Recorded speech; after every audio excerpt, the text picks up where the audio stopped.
Hello, hello everybody. Welcome back to another video where I am doing another Billboard ranking of the top 10 Billboard songs. This time from 2021. It's been a while since I recorded the last one, but I did have a lot of fun doing it. I just am a procrastinating pussy. I also had to carve out time to listen to these songs again, even though I'm pretty familiar with them already. You know, they're hit songs. A couple of them, though, I wasn't really. I feel like the farther I go back in time, in terms of Billboard top hit songs, I went back to 2012 and looked at those, and I'm very familiar with those because I was growing up around that time. The radio was constantly on. But now that I am a much more avid music listener in terms of seeking out stuff, I kind of ignore what's on the radio, which almost feels like a bad thing sometimes because I feel like I'm missing out on a big part of culture, like the songs that everybody's playing at the same time. And I mean, a lot of the time, it's kind of shitty, but like I said in the last video, and I kind of showed by the songs that I put in the S tier and the A tier, a lot of the time the songs can be really fucking good, despite being so popular. And I think people who just hate things because they're popular are fucking annoying. Even though I do that, but I just happen to hate a lot of things because they're popular. I am kind of just a fucking hipster at the end of the day. I am trying to diversify my personality a little bit by doing these types of videos. So, the first one we've got here is Butter by BTS. I'm gonna move this one over to the fucking end, if you will, please. I actually forgot to say the reason why Butter by BTS is here is because Blinding Lights by The Weeknd was on the number 3 spot for this list, I believe, despite it also being the number 1 for 2020. So I don't want to just rank that again. I already gave that S tier last time. So I'm putting Butter by BTS on this tier list, even though it is number 11. And, I feel like talking about BTS, it probably won't really give me any shit because, I don't know if any BTS stans will be watching this video. But it might if it reaches any of them, and then they'll, find my address or whatever and tell me to kill myself. Honestly, I'm not hating. I think that BTS has some good songs. Not really many of them. Honestly, though, this song is, fine. And well, I think there's good K-pop out there. I mean, it's a whole genre of music. There's not very many whole genres of music that I find to be completely intolerable inside and out. Honestly, this song, the worst thing about it, I'd say, is that it feels a little too focus grouped.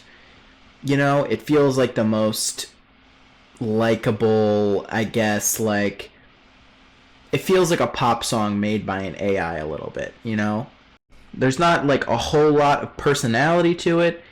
Also, I think one of the worst things about it is, which is kind of unfair, is the fact that I've just heard it so many times in commercials and in fucking over the Walmart speakers or over the speakers at my job.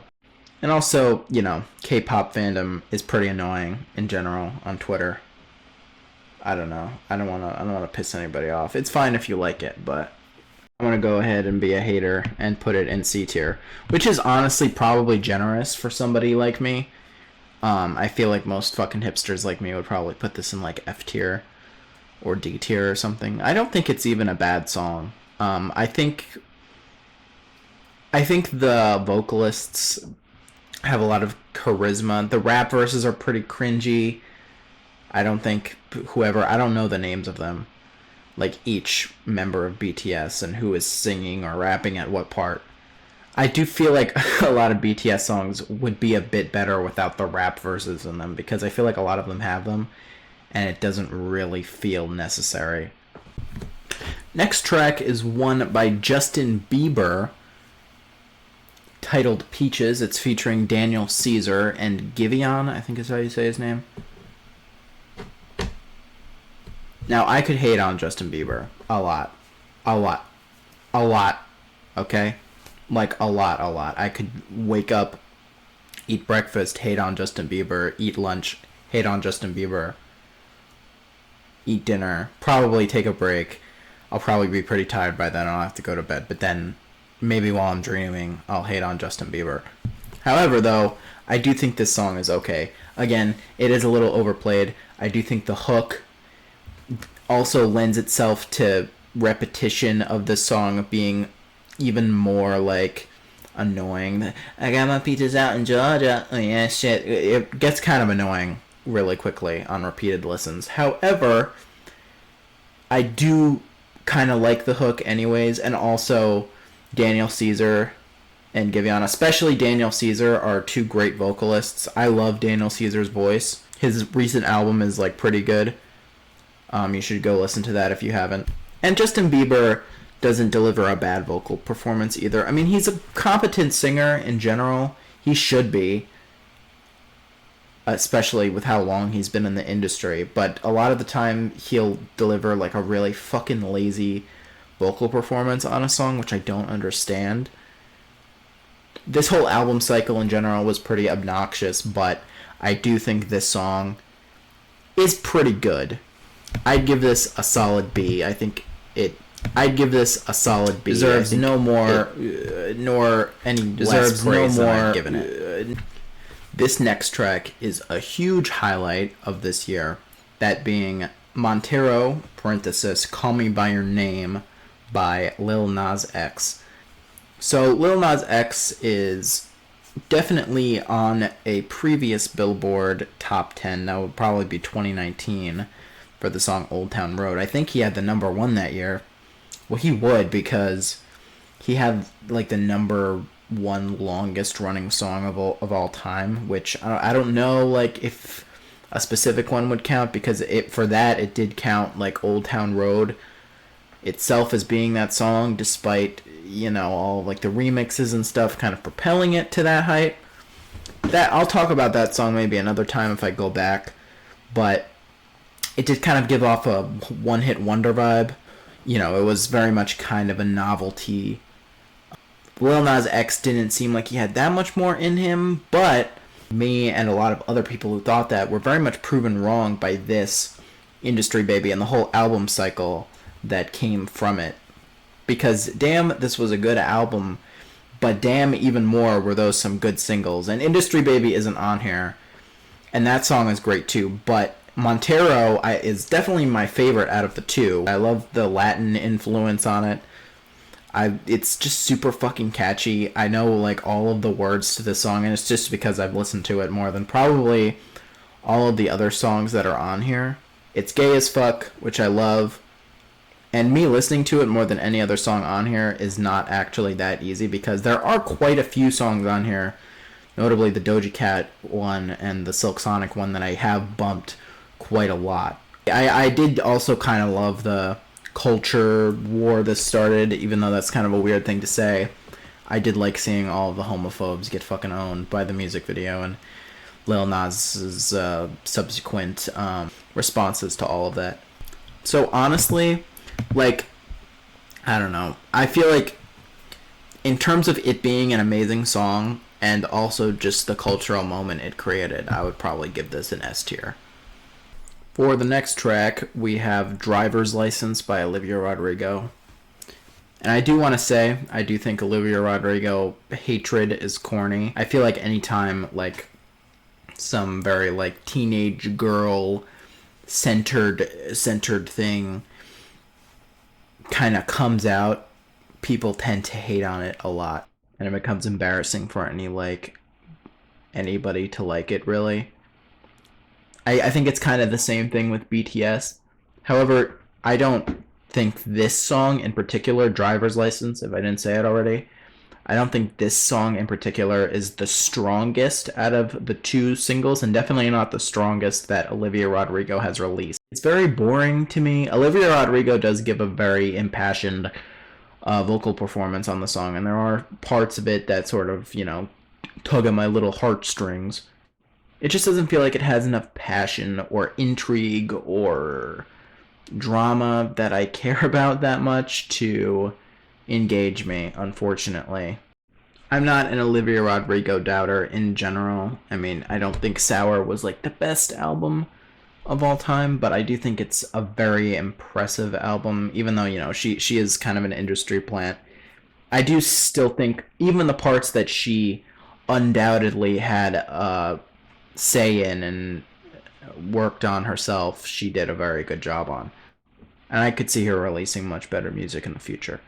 This one, though, I'm going to put it in the C tier. The next one, ladies and gentlemen, and NBs alike, let me tell you, the next one is a hit and a half, because the next one, if you want me to say the words the next one again, the next one is Leave the Door Open by Silk Sonic. And I think everybody kind of knows what a fucking sick moment this was. I do kind of prefer other singles like Skate and Smoking Out the Window, maybe just because this one was overplayed a little bit, but this song is still so fucking good. This whole album was just such a moment. All my friends were fucking listening to it. Everybody, it was kind of like a unifying moment for a lot of people. Everybody could kind of get down with this, and just the Silk Sonic moment in general, which is weird because the actual Silk Sonic album came out like a year after this song came out, now that I think about it. So it was a long time waiting, but this song is still really fantastic. There's not that much you can even say about it. I would say that the whole problem with Silk Sonic and this song in general, the problem that there is, which is probably the only one, is that it is just derivative of 70s stuff. It's very regressive. It still is like super fucking impressive and well written, and I'm putting it in the A tier. So, you know, don't get mad at me. I'm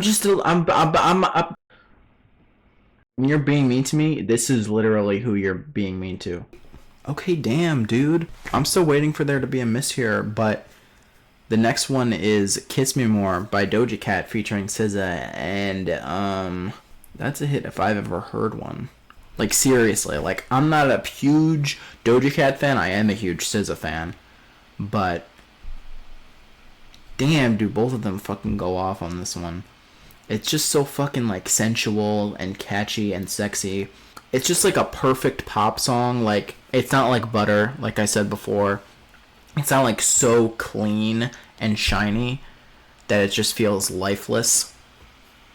Not only is it like sexual unapologetically, but also there's just like a bit of a rawness to it that also makes it really fucking good.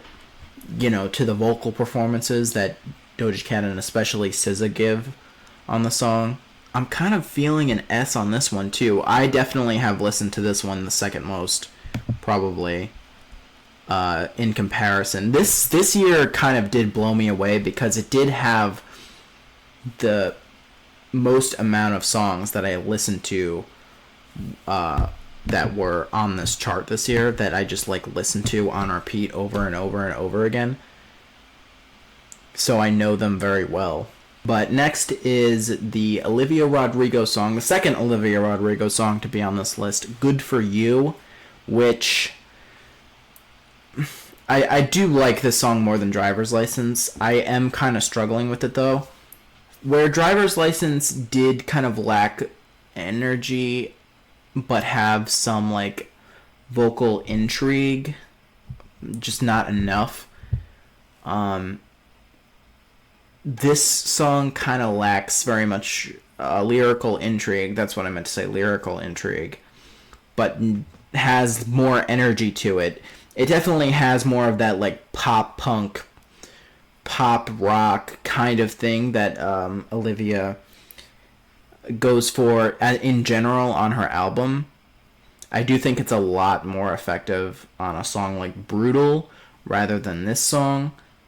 I do think the chorus is a little bit clunky, and I don't know, a lot of like the rock instrumentation feels very lifeless. I feel like if you're going to go for a rock song, it's gotta be a little bit louder, it's gotta be a little bit heavier maybe, but it is just kind of a pop song, fucking like Avril Lavigne levels, not even like Paramore levels.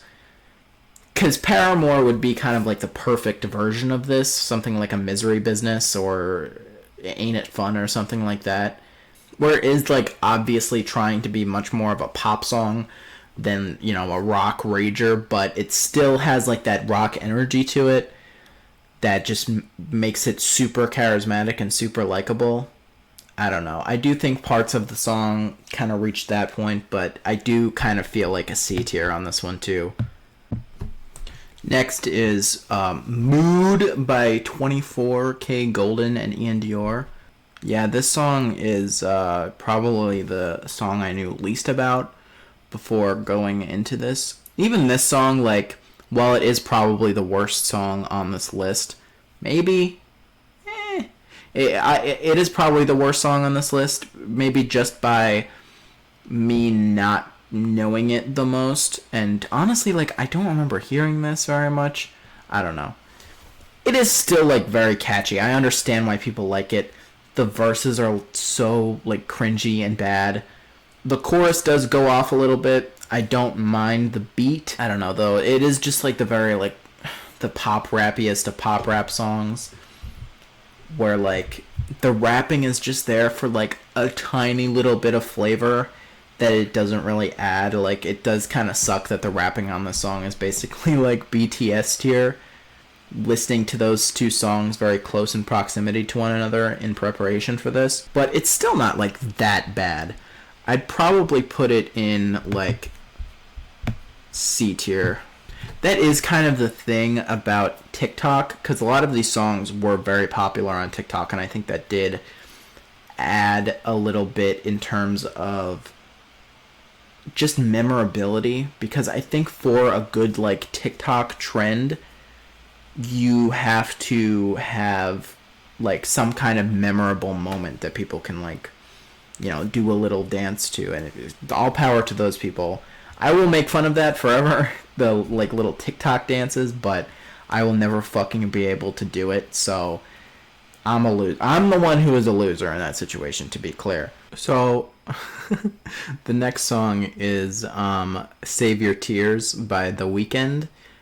It says on Wikipedia, specifically the one featuring Ariana Grande, which was the remix of the original one on the album.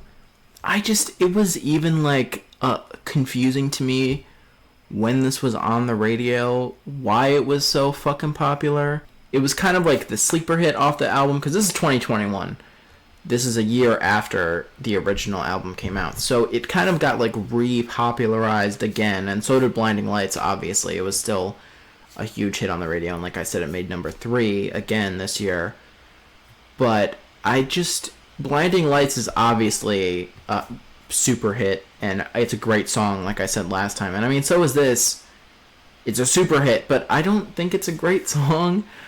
It's honestly, like, one of the blandest songs on After Hours to me. Like, it's still, like, huge, arena-sized synth pop, which I kind of have a bias towards, like, those huge, you know, synth notes and huge, like, booming drum sounds are very addictive, but that's, like, really all that's going on. The Weeknd doesn't provide, like, a super engaging vocal performance. Ariana Grande, if we're talking about the remix, just adds so little. If there's one thing, like, there are really great Ariana Grande songs and even great Ariana Grande albums, but, like, she can be such, like, a boring vocalist sometimes. Like compared to other super huge female pop stars, she just sometimes has, like, a very unrecognizable voice. I don't know, dude. I think I might be piling just another one onto the